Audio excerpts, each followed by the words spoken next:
afternoon. My name's Nick Strong. Welcome to today's Hangout on Air. The focus of our Hangout on Airs is to help people considering self-employment through franchising, understand what franchising is, know how it works, and get the insight from industry experts. You can find out more about franchising by visiting our website, selectyourfranchise.com, where there's a wealth of information there and a whole host of franchisors that you can find out about. The focus of today is to get your questions answered. And I'm delighted to say our expert in the hot seat today is Mark Abbott, who is the Managing Director of the Oven Wizards franchise. He's going to be taking your questions and specifically answering the question, why develop a van-based franchise? Now, you can participate in the event today should you be watching live. What you can do is on the right-hand side of your screen, you can click open the Q&A app and you can type in your questions and I can bring those into today's interview. You can also go to Twitter and use the hashtag franchise question and type your questions in there and we will come back and answer those. Or if you're watching the YouTube recording, you may ask your questions or put your comments in the comments box below the video. So thank you for joining us live or in recordings, and we look forward to getting to the bottom of franchising for you. So as I said, the question to get answered today is, why develop a van-based franchise? And Mark Abbott is here today to get those questions answered for you. So first of all, Mark, the first question is, let's get to the basics and sort that out. What exactly is a franchise? Afternoon, Nick. I think my understanding of a franchise is very much of a partnership between two people. On the one side, you have the franchisor, and on the other side, you have the franchisee. The franchisor has developed a business and has a proven business model, which he is able to share with the franchisee, so that the franchisee can run an identical business within a defined territory. And the key word is partnership. It very much is based on a relationship. And I think my advice to anybody thinking of buying a franchise in whatever industry, make sure you meet the franchisor and make sure that you feel you can build a good working relationship with them. You don't have to become best friends. We're not in this necessarily to make new friends, but you do have to feel as though you can build a good working relationship with them, so that later on, if you've got a problem in the field, you feel more than comfortable to pick up the phone and get the support that you need and feel that that support's going to be there. So yeah, I think the key thing is a partnership between the two sides. So is franchising right for everyone, Mark? I would say no, it's not. If you're perhaps an out-and-out entrepreneur, somebody that likes to go reinventing the wheel all the time and got lots of good new ideas that you want to put in practice, then probably a franchise isn't for you. A franchise is really more for somebody who's looking to set up their own business on their own, but not without any support. So what we're looking for is people who are looking to follow a tried and trusted system, not necessarily people that are wanting to reinvent the wheel. I mean, certainly we do have people that join us that bring new ideas to the franchise, and we're quite happy to take those on board and share them with the rest of our franchisees. But really what you're looking to do is to join a business that's already up and running, that you can copy the business model and know it's going to be successful. So what is the ideal profile, therefore, of a franchisee? You've mentioned some of the traits, but if you were to say to someone, look, you know, you're thinking about going into business by yourself, you're thinking about franchising, you really need to have the following traits before you throw yourselves into this and make your final selection. What would those traits be? Well, I think it's very important that you're a self-motivated person, somebody who can actually get out of bed in the morning without having to feel as though they've got to go to work to do the job. Otherwise, the boss is going to ring you up and say, why aren't you in? So you've got to be very motivated yourself and want to run your own business. If you don't get up in the morning, then you won't get your franchisor ringing you up to say, why aren't you in today? Nobody will ring you up. So it's up to you to get out there and do the business and do the marketing for the business. So yeah, probably somebody that's very self-motivated and actually has the desire to run their own business. So let's say I've been in work for a number of years. I've been successful in my career. I may be white collar, blue collar. people normally have built up successful records of what they've been doing over time, but yet they're thinking, look, I now want to take control, but however, I have worked under someone else's direction all of my life, in terms of, you say you've got to be self-starter, self-motivator, but it might be a different way of going about things. I might not have had that full responsibility for my time. So what about the model? How do I know what to do and when, and what to expect to get if I do things or not do things? How does the franchisor help me in that respect? Well, there's quite a few points there, Nick. And first of all, I would say that the franchisor is there to support you. Not just getting your business up and running, which obviously is vitally important, but on an ongoing basis throughout the term of the franchise agreement. But it's not just the franchisor that's there to support you. There are also the other franchisees. And what I would always recommend to people that are looking to buy a franchise, one of the most important things to do while doing their due diligence is to actually speak to existing franchisees and find out what life is like on a day-to-day basis, and find out what support they get from the franchisor, to make sure that they're satisfied that they're going to fit in with the community. So there's lots of support from the franchisees, and certainly speak to them. And with the franchisor, make sure the franchisor is happy for you to speak to any of their franchisees. If a franchisor says to you, well, I've got 20 franchisees, but these are the 3 that you can talk to, maybe it's the other 17 that you should be talking to. So always make sure that you're actually speaking to the franchisees that you choose. Yes, I agree that the evidence is in other people that are actually out there doing it, isn't it? So I think that's a very good point. Obviously, there's lots of franchises out there, lots of different types of categories, but ultimately I can only choose one. So I have to consider different types of trading options that may suit me best. What kind of franchise options are there? And how do I know which route to go down? Yeah, as you would say, there are rightly several options. I mean, first of all, you have maybe a white-collar-based, office-based type franchise, and maybe something to do with, say, accountancy and helping companies with their accounts. And you're very much office-based, and you're visiting other customers in their offices as well. Second one, probably retailing or indeed catering. There's an awful lot of retail franchises out there, and catering ones as well. So you're actually running a shop as opposed to an office. And then, of course, you've got the van-based franchise, which is you're out on the road in a van doing whatever job that franchise entails.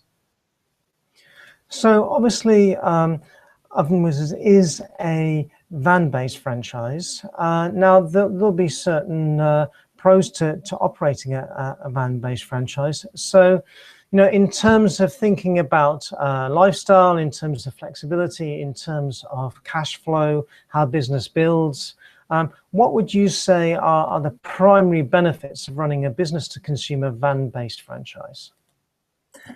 Well, I think the great thing about running a van-based franchise is that you don't have necessarily the overheads that you would have if you were running something in an office or a shop. You've only got the cost of running your van, so the servicing and maintenance of the van, and the diesel that you're putting in it. So I think it can really help cut down on the cost of the business.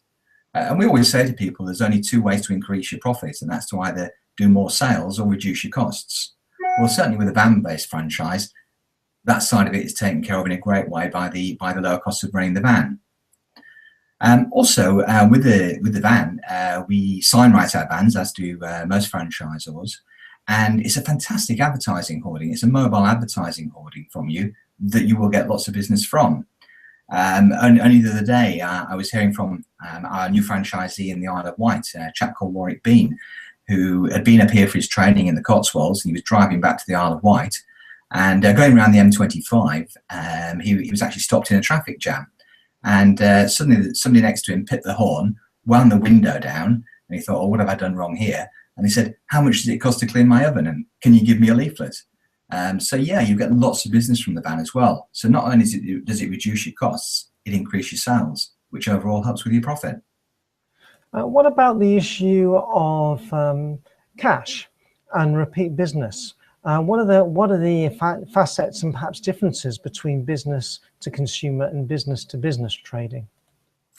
Well, the great benefit with a business such as ours is that you go out to somebody's house, you clean their oven, and they pay you there and then on the spot, so either cash or check. So it's a positive cash flow from day one. There's no hanging around for your money. So it's great to get the money in straight away, rather than having to invoice and then wait 2 or 3 months for the invoice. Thinking about your own franchise, thinking about the Oven Wizards franchise itself, I'm just curious to know, what is the ideal profile of an Oven Wizards franchisee? Do I, for example, have to have cleaned ovens for a living before I apply? Do I have to be blue collar or white collar? Or are those things not relevant? You know, what is the profile of person that you look for to do well as one of your franchisees? No, absolutely not. You can come from any background whatsoever. You have to be reasonably physically fit. It's not a job where you do lots of heavy lifting, but you need to be reasonably physically fit. But we have people from backgrounds. We've got a music teacher, for instance. We've got somebody who's a supermarket manager. We've got somebody from the police. So all different sorts of backgrounds. So I think with franchising, it does give you an opportunity to branch out into something that you've never done before, in the knowledge that you're going to get the proper training to be able to do the job to the best of your ability. Certainly it doesn't matter, you know, what you've done, although I guess if you're looking at some franchises, maybe if it's an accountancy based franchise, if you hate numbers and maths, well, maybe it's not the right thing for you. So there are some franchises where it's good to have some experience, but certainly with ours, we take people from any sort of background. What we're really looking for is somebody with the right attitude. We always say to people, if you've got the right attitude, we can show you how to clean ovens and how to get customers. That's not a problem. It's all about having the right attitude to want to run your own business under our brand. And what is the right attitude? The right attitude is somebody who, I said earlier, is self-motivated. They actually have the desire to do it. People say to us, we're really excited about starting our own business. So we're looking for people that are excited about starting their own business. It's not just something they're doing because they can't think of anything else to do. So, hey, let's give this a try. We're not really interested in people that are just doing it to give it a try. We want people who are really excited about running their own business and delighting the customers, because everything we do is based around giving a fantastic customer service. So interpersonal skills are very important. You're going into somebody's house, you're in their private space, and hopefully when you get there, they'll maybe have a chat with you, give you a cup of tea, bit of lemon drizzle cake if you're lucky, and build a relationship with them. So we're looking for people to build relationships with customers as well. So those are really the key attributes, I would say. And how much of a repeat business building can a franchisee enjoy as they go from perhaps year 1, 2, 3 of developing their business with the Oven Wizards franchise? Well, the great thing about an Oven Wizards franchise, and indeed most cleaning franchises, is that things get dirty again. I went out and cleaned my car the other day, drove home, and it was filthy. So the great thing is, it is very much built on repeat business. And customers will have their ovens cleaned perhaps every 6 months if they use it heavily, if they're a big family and having a Sunday roast each week, or maybe once a year if they're not using it quite heavily. But certainly we put systems in place where we help franchisees to make sure they recontact customers, because it is all about building a relationship and getting that repeat business. Certainly with my company, which has been running for about 10 years now, I employ 2 people cleaning ovens. Everything is done based on repeat business. My wife regularly contacts our customers, and probably 75 to 80% of our bookings are repeat customers.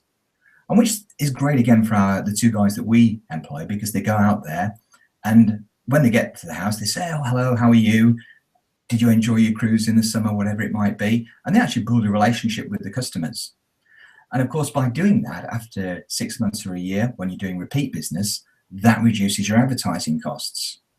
At that point, you can either decide, I'm very happy as a man in a van, and I'm going to reduce my advertising costs, look after my existing customers and increase my profits that way. Or alternatively, which quite a few of our franchisees have done, is you decide, right, I can deal with these existing customers now, but I'm still getting new ones from my advertising, so you can put a second van on the road and build it up to a multi-van operation. And that can be done quite quickly. We've got a very nice chap, Michael Harrison, up in Aberdeen, who's been with us for about 2.5 years now, and he's just about to put his fifth van on the road. So it is a scalable business as well. It's very much up to you how much you want to build it. There's two great points that you brought out there. One, you said, obviously you're the franchisor, so you're helping people invest and replicate your proven business systems. But you've also mentioned that you're running your own local Oven Wizards business as well. Now, why is it important for a franchisor to run their own business as well as helping franchisees to replicate that proven model elsewhere? I think with any franchise that you look at, there should be a pilot model, a model that the franchisor has run themselves for a number of years. Certainly, I've been running mine for nearly 10 years now. And over that period of time, the franchisor will learn to run the business in a very efficient way, and it'll have made mistakes along the way as well. And that's one of the things that the reason for buying into a franchise is to make sure that you don't make the same mistakes that the franchisor has made with the pilot model. And certainly on the business builder course that we do, I'm very happy to share the mistakes that I've made to make sure that our franchisors don't make those. And of course, that makes their speed to market a lot quicker because they don't have to worry about a lot of things that I had to worry about and mistakes I made when originally setting up my company. Yeah, I agree. It's really all about getting to success faster when you invest in a franchise and understanding how the model has been proven and how it's continually being honed and improving for the sake of the investing franchisee is a critical point. So that's fantastic evidence of the relevance of your system, not only from the first pilot, but ongoing with your own trading unit, as well as helping people to develop their franchise itself. So certainly that would be very reassuring for anyone considering investing in your franchise. You also mentioned about transition of the type of business from single to multiple van. Now, I imagine that would change the role of the franchisee, perhaps from frontline to managerial. Is that the case? And how do you as a franchisor help your Oven Wizards franchisees manage that transition? Yeah, we're very happy to support people, whether they want to be a one-man and a van operation forever and a day, or if they want to expand into a multi-van operation. Certainly when people take the second van on, they usually carry on cleaning ovens themselves. And then maybe when they take the third van on, they then take more of a step back into the marketing and managerial role that you were mentioning. And because of the fact that I actually run a multi-van operation myself, I can therefore help the franchisees when they want to expand.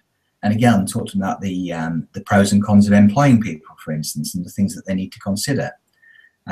Things like pension schemes that have just been brought out, that we have to make sure that we've got a pension scheme for our company employees.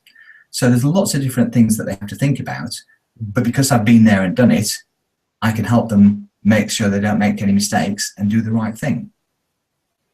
So once again, proof and evidence of best practice that you as a franchisor are able to share with your franchisees, so they can focus on doing what they're there to do, and that's make money rather than worrying about admin and processes, because you lead from the front by knowing what to do because you've done it already. So great franchisor practice there. Thinking about your franchisees, if I were to ring them up, or as you said, anyone considering an Oven Wizards franchise, you would suggest ring the franchisees up. And I was to say to them, you know, what's the best thing about being an Oven Wizards franchisee? What would you hope or expect me to hear? I would expect our franchisees to say that they get fantastic support from the franchisor, because otherwise, what's the point of spending money and buying into a franchise? You need to know that you're going to get the support that you need. We've just recently become full members of the BFA, the British Franchise Association, and part of the application for that was that they carried out a survey among our franchisees, and I'm pleased to say we got some great results. So I would hope that if anybody rings any of our franchisees, they'll say that they do get the support they need for whichever level they want to take the business to. And also I would hope they would tell them about the best things about being a franchisee out on the road.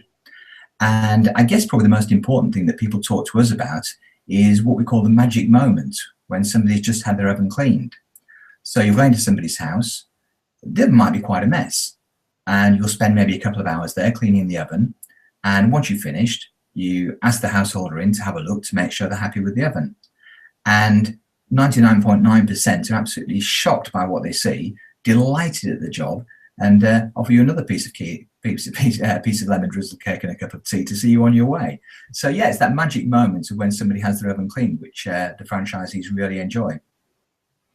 So you've spoken there about the importance of support and the magic moment. Obviously, this doesn't just all happen by itself. There is a senior team, and so tell us about how you do run and support your franchisees from a directorship structure. How does that work, and how do I receive that more important support in practice? Well, on a day-to-day basis, there's always John or I available on the phone during working hours. So any problems anybody has, they can get straight on the phone to us and we will help sort them out. For instance, we had a call this morning from a franchisee who had damaged his tank. He'd damaged the thread on the plastic dip tank that we have. And that's the most important piece of equipment that a franchisee has. And without that, they're off the road. So at the moment, this chap is off the road. So he rang me up this morning, we chatted it through, and because of the great relationship we've got with our tank designers and builders, we've actually arranged for him to go across there this afternoon, and they're going to fix the tank this afternoon. And so he's going to be back working again tomorrow morning. And that's the key thing to John and I really, is to make sure that our franchisees are on the road all the time earning money. If the van's not working or any of the equipment's not working, they're off the road and they're not earning money. So certainly you get the support from us on an ongoing basis. But also there's the support from the other franchisees as well. When somebody does the training, they'll spend a week here in the Cotswolds with one of the guys that works for me, and they'll always take his telephone number. So if they've got any problems in the field on a practical basis, for instance, the classic one is I can get the oven door off, but I can't get it back on again. Well, if you clean somebody's oven and you can't get the door back on, they're not going to be that happy. We had a case a couple of weeks back where a new franchisee couldn't get a door back on. So he rang up Colin, who works for me, talked it through and sent a picture on his mobile phone to Colin at the door. And Colin talked him through how to put it back on. Simple mistake he'd made, but it was something that could be put right straight away. So you have the support of the people you do the training with, and also the other franchisees as well. We have a private franchisee forum on our website, which franchisees can log on and ask each other questions. Great example there, a year or so ago, Neff came out with what they call their hide and slide door, which is a new method of door opening where you open the oven door and it actually slides underneath the oven rather than just opens up. And one of our franchisees very kindly got the instructions for this, put it into layman's term and put on the forum on the website of exactly how to do this, which helps all the other franchisees out. So yeah, it's the ongoing support from John and I, but also the franchisee community. So really a lot of support there. In fact, that helps me, that's a perfect entry for the next question, which is, if I'm thinking, well, cleaning ovens and earning money from that may not be rocket science, what would you say is the difference, the transformational difference of trying to go alone and investing in an Oven Wizards franchise? Yeah, we've had one or two people that have actually looked at setting up on their own and decided to join us because of the support that you get. It's very difficult if you're on your own and you haven't got anybody to talk to. For instance, if the phone goes quiet for a couple of days, which it does from time to time, even though we've been operating for 10 years now. Occasionally the phone will go quiet and I'll start ringing the phone to make sure it's still working and thinking the business is going to fall apart and what we're going to do because it hasn't run for 2 days. But if a franchisee gets that issue, they talk to us and we talk to them through their marketing plan and what they're doing, and we help them get back on track. Whereas if you're an individual on your own, you might just give the business up because you don't think it's working. But with the experience that we have, we can help you through any ups and downs that you get. So lots of support there, lots of backup, lots of training, lots of coaching and counseling, even by the sound of it. So you're really, as you say, working for yourself, but not by yourself.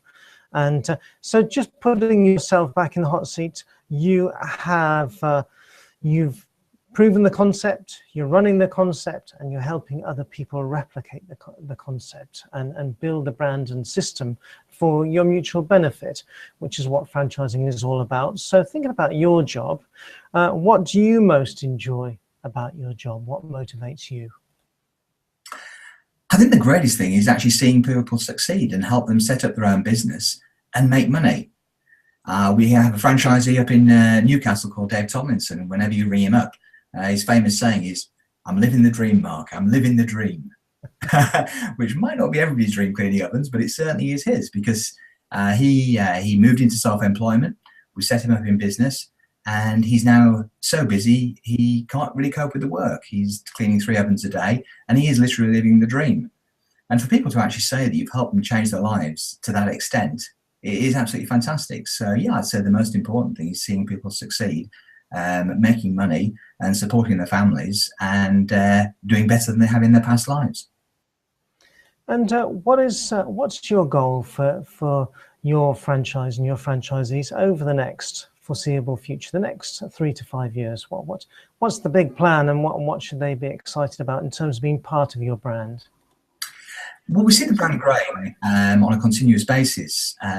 We've now grown up to 43 franchisees, and we'll continue growing that, probably to around about 80 or just over. And that's probably where we're going to stop, because we want to make sure that we can provide all this great support that I've been talking about on an ongoing basis, and people can actually get hold of us and get what they need out of us. So probably about 80 is where we want to go to. And then building the brand and getting people to talk about Oven Wizards as the preferred supplier. Again, we had a great story from James Booker down in Kent. He took his, or he was passing school one day, and he heard mothers talking, and one of them said, "I'm having the Wizards round today." So down in where he is, he's built the brand to such an extent that people actually don't talk about oven cleaning, they talk about having the Wizards round. So that's what we'd like to get to in the various areas that we're in. So people don't talk about having an oven cleaning company, they talk about having the Wizards round. A bit like vacuums and Hoover. You know, people don't necessarily talk about a vacuum cleaner, they talk about a Hoover. And that's where we like to get to with Oven Wizards. Right, so it's really, you're looking to change the terms of reference, our very vocabulary. So that does sound very exciting indeed, in terms of a mission for anyone to be part of. So last question then, because we're running rapidly out of time. The time always flies by. If I've been watching this interview, either live or recorded, and I'm thinking, you know what, that resonates with me. I understand the support I'm getting, the vision, and what the dream would look like, as you've painted it for us to understand today. So I'm thinking, well, Oven Wizards, I'd like to go into a process of finding out more for myself. What exactly is that process, and how should anyone watching this live or recorded start their journey down that discovery process to become an Oven Wizards franchisee themselves? Well, I think the first thing is probably to have a look at our prospectus, which is available on our website, or if you want to contact us direct, we can get an electronic or indeed a paper copy across to you to read a bit more detail about Oven Wizards and what it's about, what the costs are, what you get for your money, and the likely returns. Following that, a meeting with John and myself. As I mentioned earlier, it's always important to meet the franchisor to make sure you're happy you can build that working relationship. Once you've met with the franchisors, if you then want to take it further, then probably the most important thing to do, as we said earlier, is to speak to the existing franchisees. Just pick a couple or 3 at random and have a chat with them about what it's like for them, what kind of support they've had, what kind of things they do on a day-to-day basis, and what their plans are for the future. After that, if you're still happy and would like to go ahead and join the franchise, first of all, we ask for a deposit to secure your territory. We sell areas of 100,000 households. And once the deposit is received, we arrange for our legal team to draw up the franchise agreement, which is a legally binding agreement. 2 copies of that are sent to the potential franchisee, and they then have an opportunity to share that with their legal advisors to make sure they're happy. Once that's returned to us with the balance of the franchise fee, we then mobilize our forces to get people up and running within about 5 or 6 weeks of signing the franchise agreement. So from signing the franchise agreement to standing outside a local Tesco's with John and myself and a large stand, We hand out leaflets and book people in to have their ovens cleaned. So we give people a real helping start to get some good bookings to start off with. So on day one, every franchisee after the launch, day one, they have an oven to clean the next day. You're not just struggling for customers. We help with that as well. Okay, well, we've come to the end of our time, so thank you very much once again for joining me, Mark Abbott, the Managing Director of the Oven Wizards Cleaning franchise. And so thank you so much for that. Thank you for your insight. And I would like everyone who's joined us to say thank you for joining us today. Hope you've got much value out of that, and we look forward to speaking to you again soon. Thank you and have a very good day. Thanks so much.